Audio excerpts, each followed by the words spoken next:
This week, the atmosphere's electric on the water, but celebrity sparks will fly as we find out which famous faces are behind the wheel. We're also in New York, where Mark's with the Microsoft team monitoring misinformation. And we hear from the Iranian women whose social media feeds have been used by the authorities to put them in prison.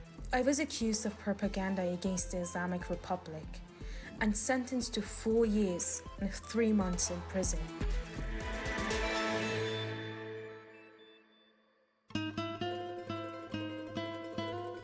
Welcome to Lake Como. It's a beautiful part of Italy, and the town of Como itself was the home of the 18th century physicist Alessandro Volta, who is credited as being the inventor of... the battery. Correct. The clue was in the name. Correct. But I wonder if Signore Volta could ever have imagined his invention powering what Alistair Keane has found on the same Italian waters.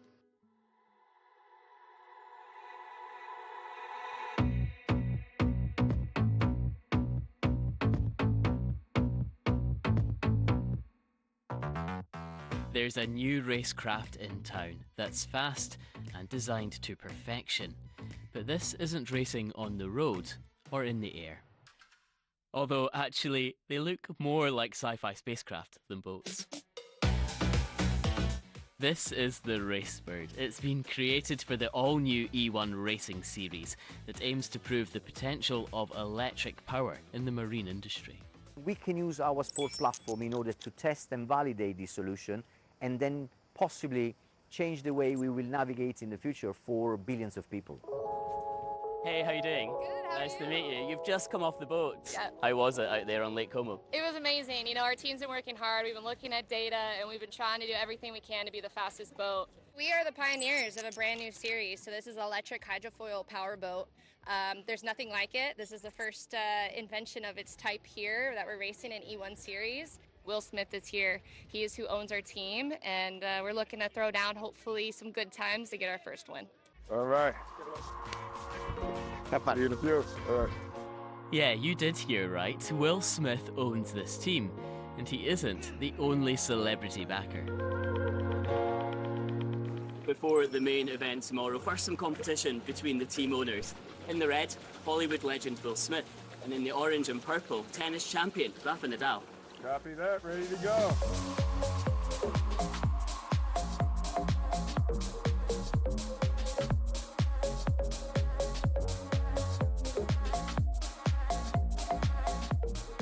These boats can reach 50 knots. That's around 93 kilometers per hour.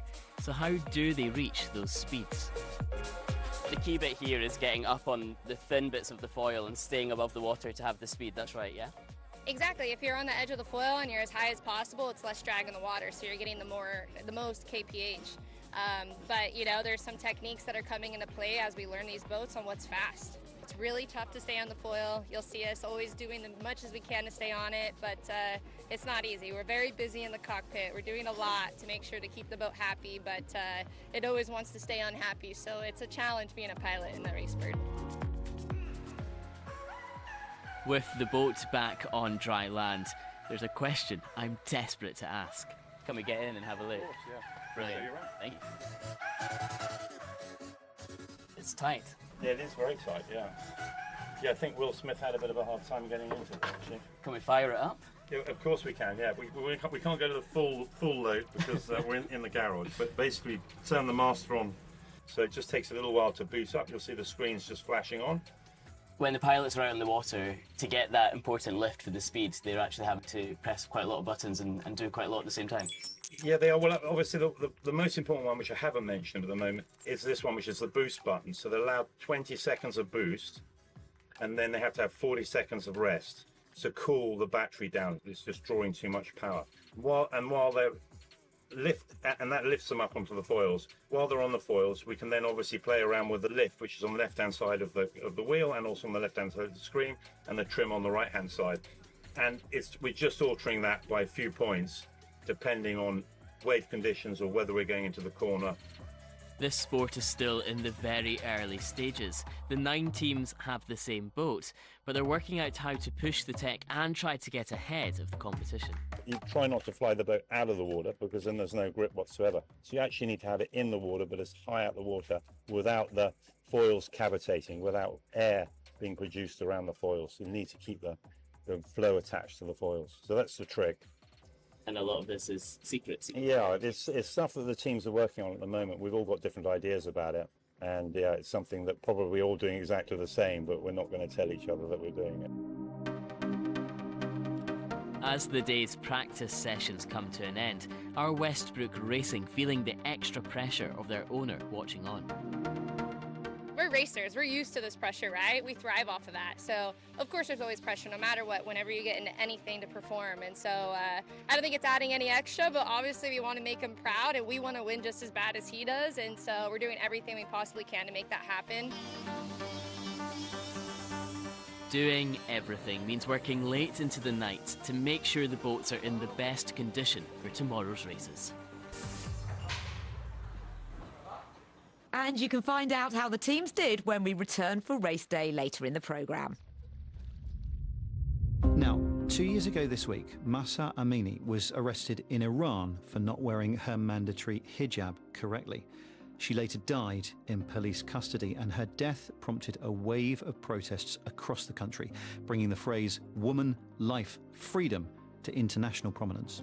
The Iranian government is now using digital surveillance to clamp down hard on dissent.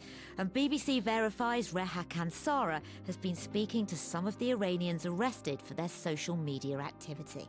And just a warning, this report includes accounts of violence that you may find distressing.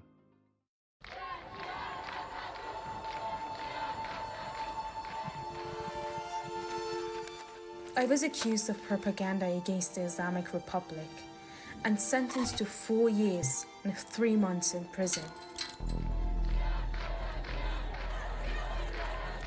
Over the past few months, we've carefully gathered the testimonies of 5 people from Iran who were arrested for their social media activity. The BBC and other independent media are not allowed to report freely from the country. They've taken great risks speaking with us, and for their safety, we've kept some details vague. Court documents shared with us show Iranian authorities are using social media to build cases against people, charging them with propaganda against the state and for taking part in the women life freedom protests. Shortly after the Iranian Revolution in 1979, women were legally required to cover their hair. But these protests, ignited by the death of Mahsa Amini in 2022, have unleashed a stream of civil disobedience on social media and on the streets. Police firing into crowds, women cutting their hair and burning hijabs in rage.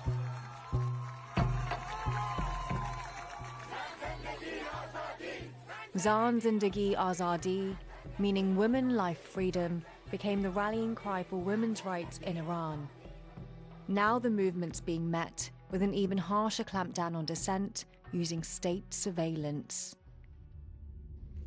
I had joined a protest and I got into an argument with a group of Islamic Republic forces blocking the road. One officer started shooting at my body with a paintball gun. He shot me in the eye with a smirk on his face. I lost my eye. I had gone blind. I posted about those who were killed and injured like me, and through our Instagram pages, we became the voices of those who had experienced what we had. In my court sessions, they had printed out all my Instagram stories. There was a heavy case against me based on my social media.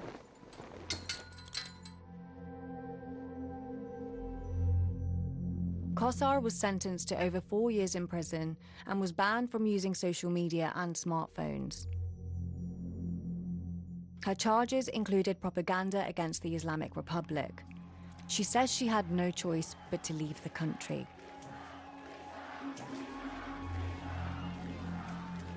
The commander of Iran's riot police has denied his forces intentionally shot protesters in the face.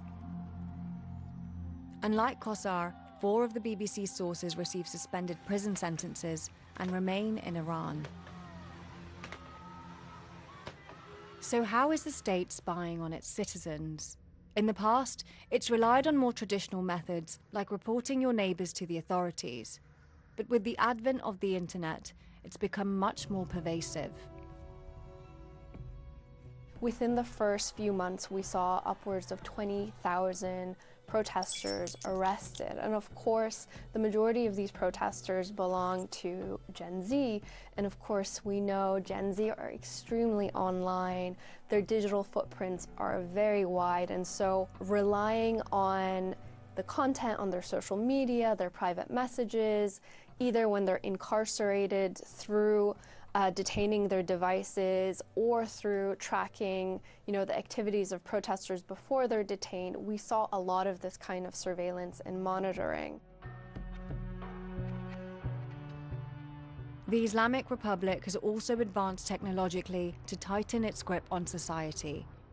They've built their own version of the internet, incentivizing it by making it cheaper to use than the World Wide Web. But Iranians are cautious because accessing it means handing over your data to the government.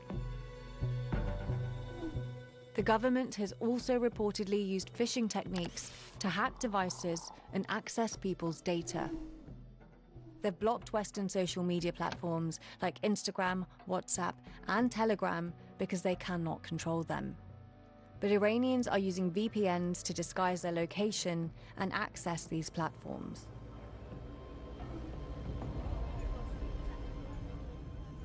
Experts say Iran is learning from surveillance states like China and intensifying its methods to catch women who refuse to wear the hijab. They can geolocate your where is your mobile phone. They can see what mobile phone is connected to what kind of IP addresses, and then they figure it out what's the identity of the people who are using that particular mobile phone. They can track you. They have developed some mobile phone application and other tools for the police or those volunteers who are already vetted by the government. UN experts have told the BBC no one should be jailed for a peaceful post online. We contacted the Iranian government and put forward to them the allegations made, but they did not respond. Though mass demonstrations have come to a halt, people are protesting in more subtle ways. And this movement, that's led by women and driven by a right to life and freedom, shows no signs of stopping.